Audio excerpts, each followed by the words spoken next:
La política monetaria es clave para la estabilidad de precios, para establecer las tasas de interés, para crear condiciones que permitan un buen ritmo de crecimiento de la economía y que sea sostenido, para crear empleo. Es decir, se crean las condiciones para que el sector privado, en una situación de estabilidad de precios, pueda realizar las inversiones de forma adecuada y esto generar entonces un crecimiento económico que estimule la creación de empleo. Esa sería la idea. Ahora, ¿quién ejecuta la política monetaria? La ejecuta un banco central.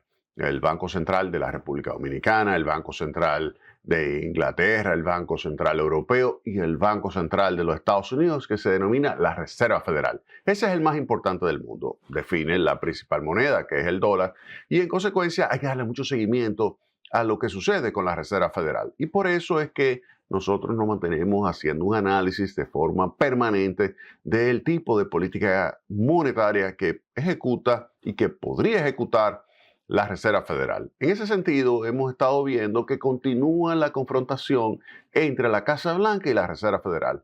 Y eso no es típico. Desde los años 50 se llegó a un acuerdo de primero respetar la Reserva Federal, respetar su independencia.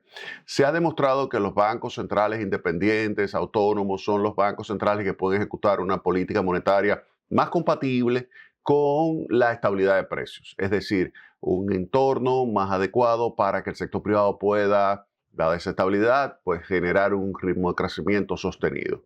Entonces, por eso, en Estados Unidos, ya desde los 50, específicamente de 1951, pues se llega a ese acuerdo de separar la parte fiscal, la parte monetaria, independencia de la Casa Blanca, pues la política monetaria va a seguir un rumbo específico para crear, digamos, un entorno de estabilidad de precios y al mismo tiempo de pleno empleo. Pero eso fuera de lo que son los intereses o la voluntad o las presiones de la Casa Blanca. Hemos visto, sí, algunas situaciones, como fue el caso de Arthur Burns con el presidente Nixon, en el cual se vio claramente cómo Nixon influyó en la política monetaria para promover un entorno que fuese, digamos, más expansivo y que le facilitara ganar las elecciones en el 72. Y efectivamente eso se llevó a cabo, una política monetaria más expansiva que desembocó al final en un proceso inflacionario que se complicó con un choque de oferta producto de los aumentos de los precios de los combustibles a nivel global. De tal forma que ese fue un episodio negativo de lo que debe ser una buena política monetaria basada en un banco central totalmente independiente. Pues bien, en este caso, ahora estamos viendo como una confrontación entre la Reserva Federal y la Casa Blanca, entre el presidente de los Estados Unidos, Donald Trump, y el presidente de la Reserva Federal, Jerome Powell, que sale ahora en mayo de este año 2026, ya de la presidencia, no necesariamente de la gobernación. Recuerden que la Reserva Federal está conformado por siete gobernadores que están en Washington, y hay 12 presidentes de bancos regionales, es decir, bancos de la reserva que son regionales, como está el de Nueva York, el de Minneapolis, el de Kansas, el de San Francisco, y así el de Chicago, y así sucesivamente. Son 19 miembros, de los cuales 12 votan. Los que votan regularmente para fijar la tasa de interés son 12, que incluye los 7 gobernadores y 5 regionales. Y de los 5 regionales hay uno que siempre vota, que es el de Nueva York. Los otros 4 son rotativos. Por ejemplo, en este año vota Minneapolis, el año pasado votaba Chicago, por ejemplo. Entonces, pues, ¿qué podemos estar viendo? Tenemos ese Banco Central con un presidente que es Jerome Powell, que está en confrontación con la Casa Blanca, no porque quiera Jerome Powell, es porque quiere el presidente de los Estados Unidos, Donald Trump. Donald Trump ha estado en una situación donde claramente tiene una confrontación con el presidente Jerome Powell, y esto es básicamente porque quiere que reduzcan la tasa de interés. Si quieren que reduzca la tasa de interés, a un ritmo mucho más acelerado de lo que se redujo, por ejemplo, en el año 2025. Este año arrancó con un mantenimiento de la tasa de interés constante, pero el año pasado se redujo, pero él quería una mayor reducción. Fíjense acá cómo se redujo en varias ocasiones, desde mediados del año 2025 se redujo la tasa de interés, es decir, que esto favoreció al presidente Trump, pero como quiera, el presidente Trump quiere que en vez de tener una tasa de interés que está pues en el entorno del 3.25, 3.5%, pues él lo que quiere es una tasa de interés que esté en el entorno de 1.5%, es decir, 200 puntos básicos más bajita. Y Jerome Powell lo que le dice, mira, eso no es posible tener una tasa de interés tan baja, no es posible tener una situación como esa por el hecho de que eso lo que puede generar es un aumento de la tasa de inflación. A pesar de que hemos visto, y eso yo creo que es un paso positivo, que en diciembre la tasa de inflación estaba en 2.7, ahora está en 2.4, es un paso importantísimo del control de la inflación, pero eso no significa que Jerome Powell vaya a cumplir lo que quiere el presidente Trump, que es una reducción de 200 puntos básicos. De tal manera que ya hasta mayo es probable, y eso es lo que espera el mercado, que no haya cambios significativos de la tasa de interés, si es que hay algún cambio. Lo más probable es que no haya ningún cambio, que se mantenga la tasa de interés sin modificaciones adicionales por parte de Jerome Powell. Pero a partir de mayo sale como presidente, no necesariamente gobernador, pero lo normal es que cuando sale como presidente alguien que ha sido gobernador, pues también ya deja el cargo como gobernador. De lo contrario, todavía le queda algún periodo adicional hasta el 2028, le queda a Jerome Powell. Pero eso va a depender de qué también lleguen las relaciones entre Powell y presidente Trump ahora mayo del año 2026. Ahora bien, ¿qué sucede? Hay un nuevo episodio de confrontación entre la Reserva Federal y la Casa Blanca por el hecho de que la Reserva Federal de Nueva York había decidido pues estudiar un elemento clave de la economía, que fue la política arancelaria del presidente de los Estados Unidos, Donald Trump. La decisión del presidente Trump de aumentar los aranceles, pues obviamente que iba a generar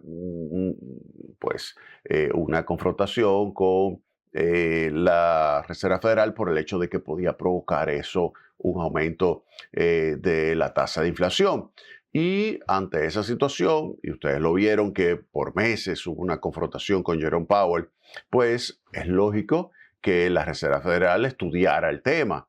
Y efectivamente la Reserva Federal estudia el tema y publica un informe sobre el impacto de los aranceles sobre la inflación en los Estados Unidos. ¿Quién está pagando realmente los mayores aranceles? Porque de que han aumentado los aranceles. Y entonces eso molestó muchísimo el resultado, molestó muchísimo al presidente Donald Trump. Lo que se tiene como resultado de ese estudio, que fue un estudio de la Reserva Federal de Nueva York, es que el costo de las altas tarifas impuestas por el presidente Donald Trump está siendo asumido por las empresas y los consumidores norteamericanos, a diferencia de lo que se pensaba de que eso lo iban a pagar los exportadores, específicamente los exportadores chinos, que como son los que más venden los Estados Unidos, pues se iban a tener que absorber lo que es el efecto de los aranceles. Pues no.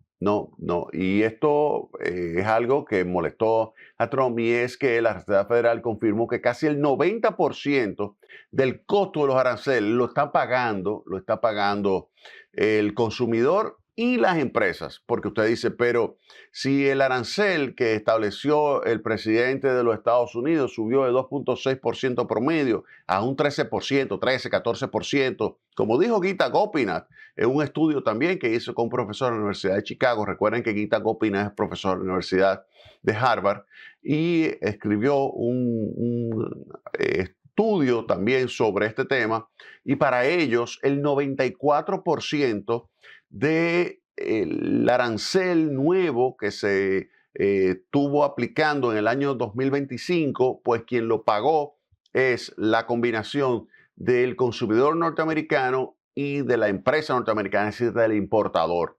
Y ahora vemos que la Reserva Federal llega a una conclusión muy similar. 90% del monto que adicionalmente subió ese arancel, pues lo está pagando ese consumidor norteamericano y la empresa. Y por eso, obviamente, si usted tiene que la empresa tiene que absorber el mayor costo de importar un producto que no lo puede trasladar al precio final porque la inflación, en vez de subir, lo que hemos visto en los últimos meses, que incluso ha bajado, es decir, sube una vez el nivel, pero después ya se estabiliza y sube el nivel menos de lo que se había pronosticado, es porque primero, en vez de subir a 27% como se pensaba, lo que subió fue 14% el arancel efectivo. Eso lo dice Gita Gopinath.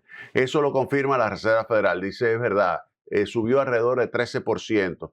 Ahora, ¿por qué no subieron más los precios? Porque las empresas absorben el aumento del arancel, lo absorben, no lo traspasan totalmente al precio final. Pero cuando las empresas no traspasan, pues eso significa que hay una caída de su rentabilidad. Al caer su rentabilidad, eso implica que hay menos flujo libre de efectivo por parte de las empresas para poder hacer nuevas inversiones, emplear más personas, expandir su capacidad productiva, y entonces esos son elementos que la Reserva Federal en su estudio, así como también Gita Gopinath, lo pone sobre la mesa y dice, bueno, esto tiene unas consecuencias negativas, por eso no se está creando más empleo de lo que se pudiera estar creando, por eso la economía no crece más de lo que pudiera estar creciendo. O sea que la economía crea empleo a pesar de, no por el arancel, sino a pesar del arancel. La economía ha podido crecer a pesar del arancel.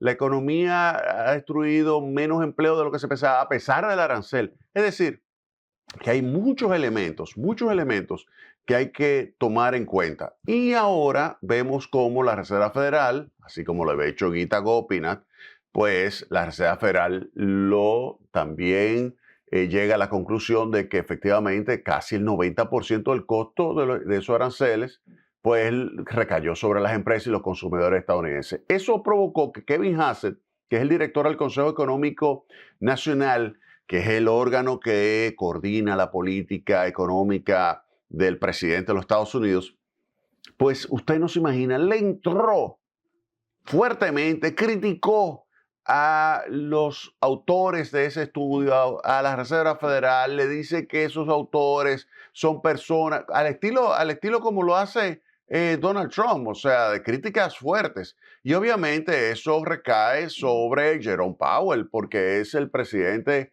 de la Reserva Federal.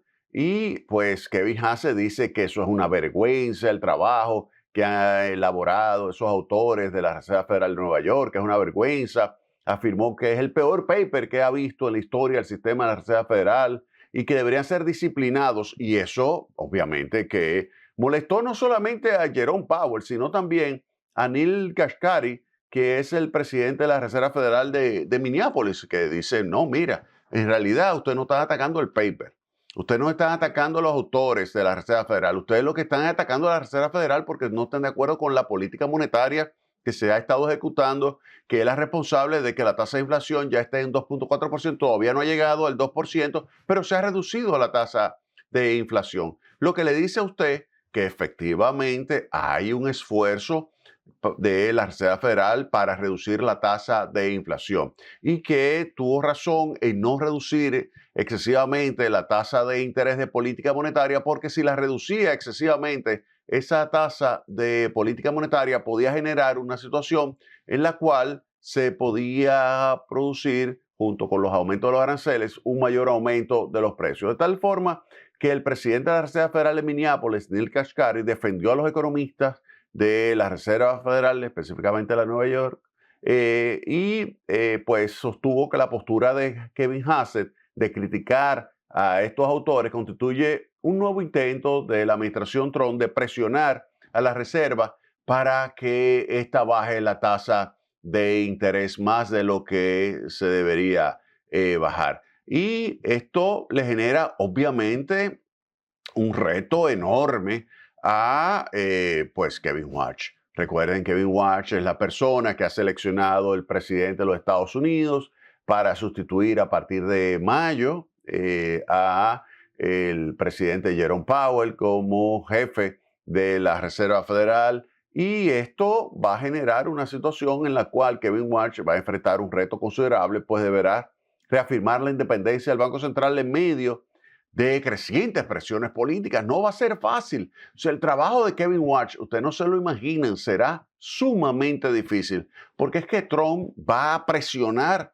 a Kevin Warsh para que le baje la tasa de interés o para que tome decisiones en general a favor de la actividad económica, que pueda esto promover un mayor dinamismo y más acercándonos a las elecciones de noviembre de medio término de los Estados Unidos. Es decir, que Kevin Warsh va a tener que enfrentar un tremendo reto para ver si logra pues continuar con una política monetaria independiente, un banco central que sea creíble y que pueda asegurar esa política monetaria una trayectoria de la tasa de inflación que converja al 2%. Eso sería lo ideal y eso es lo que va a tratar Kevin Warsh de lograr. Pero ya vemos que el que podía ser otro presidente de la Reserva Federal, que era el Kevin Hassett, que es el actual director del Consejo Económico y Social, fíjense cómo inmediatamente criticó el estudio de la Reserva Federal, le llamó que era algo de muy mala calidad y eso, obviamente, si eso, ustedes se imaginan que ese hubiese sido el seleccionado y no Kevin Warsh, o sea, imagínense ese tremendo problema de tener como presidente a alguien que está llamando incompetentes a los actuales miembros de la Reserva Federal que elaboraron ese estudio que demuestra algo que ya el Kiel Institute for World Economy de Alemania, así como la Universidad de Harvard, la Universidad de Chicago, han demostrado exactamente lo mismo, que quien está soportando sobre los hombros de quien está recayendo los aumentos de los aranceles es fundamentalmente de esos consumidores, de esos empresarios estadounidenses, quienes son los que están absorbiendo en mayores precios o mayores costos y por lo tanto menor capacidad de los consumidores de adquirir bienes y servicios y los empresarios de emplear pues a una mayor cantidad de personas y de generar las inversiones que se requieren para poder alcanzar un mayor ritmo de crecimiento. Ojalá que Kevin Warsh logre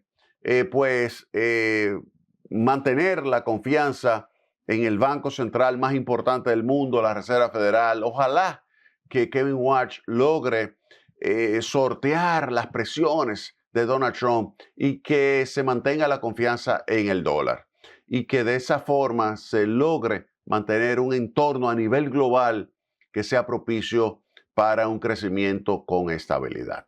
Vámonos a la pausa y retornamos en breve. Más Tecnopol.